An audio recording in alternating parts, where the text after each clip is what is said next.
যদি বাংলাদেশের তৌহিদি জনগণ একটাবার জেগে ওঠে, এর আগের মানুষরা যে পালানোর পথ পেয়েছে, আপনারা কিন্তু পালানোর পথে পাবেন না ইনশাআল্লাহ। এই শান্তির জমিনে যদি কেউ উগ্রতা প্রদর্শন করতে চায়, আল্লাহর কসম করে বলছে, আল্লাহর হাতে হাত ধুয়ে বসে থাকবেন ইনশাআল্লাহ। আমাদের একজন মুসলিম ভাইকে কুপিয়ে জবাই করে হত্যা করা হবে, তখন আমরা পশ্চিম কালেও চুপ করে বসে থাকবেন ইনশাআল্লাহ। সম্মানিত উপস্থিতি, আপনারা সকলে অবগত আছেন আজকে কি উদ্দেশ্যে আমরা এখানে একত্রিত হয়েছে। আমরা কখনোই বাংলাদেশের সাম্প্রদায়িক সম্প্রীতির বিরুদ্ধে নই, কিন্তু বাংলাদেশের 90% মুসলিম রাষ্ট্রের মধ্যে যখন দিনে দুপুরে আমাদের একজন মুসলিম ভাইকে কুপিয়ে জবাই করে হত্যা করা হবে, তখন আমরা পশ্চিম কালেও চুপ করে বসে থাকবেন ইনশাআল্লাহ।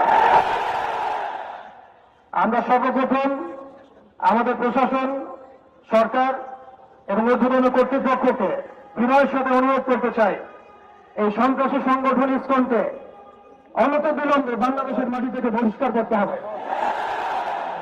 এই জঙ্গি জুজুর ভয়ের খেলা অনেক হয়েছে। বাংলাদেশের মুসলিম শান্তিকামী মুসলিম, কিন্তু এমন কোন পদক্ষেপ আপনারা নিতে যাবেন না বা ভুল করবেন না যাতে বাংলার তাওহীদি জনগণ আবারও জেগে ওঠে।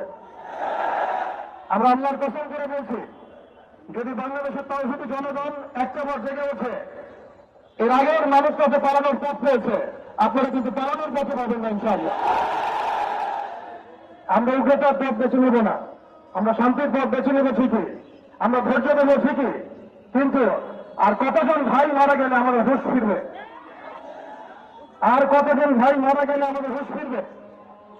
আমরা আমাদের ঊর্ধ্বতন কর্তৃপক্ষকে বিনয়ের সাথে অনুরোধ করব, যারা দিনে দুপুরে আমাদের মুসলিম ভাইদেরকে এভাবে রাস্তার মধ্যে কুপিয়ে হত্যা করেছে, জবাই করেছে, এরকম নৃশংস শয়তানি এবং সন্ত্রাসী কর্মকাণ্ডের তীব্র নিন্দা এবং প্রতিবাদ জানানোর পাশাপাশি আমরা এর উপযুক্ত বিচার দাবি করি।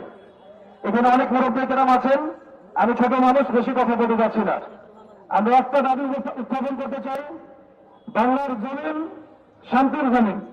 এই শান্তির জমিনে যদি কেউ উগ্রতা প্রদর্শন করতে চায়, আল্লাহর কসম করে বলছে, আল্লাহর হাতে হাত ধুয়ে বসে থাকবেন ইনশাআল্লাহ।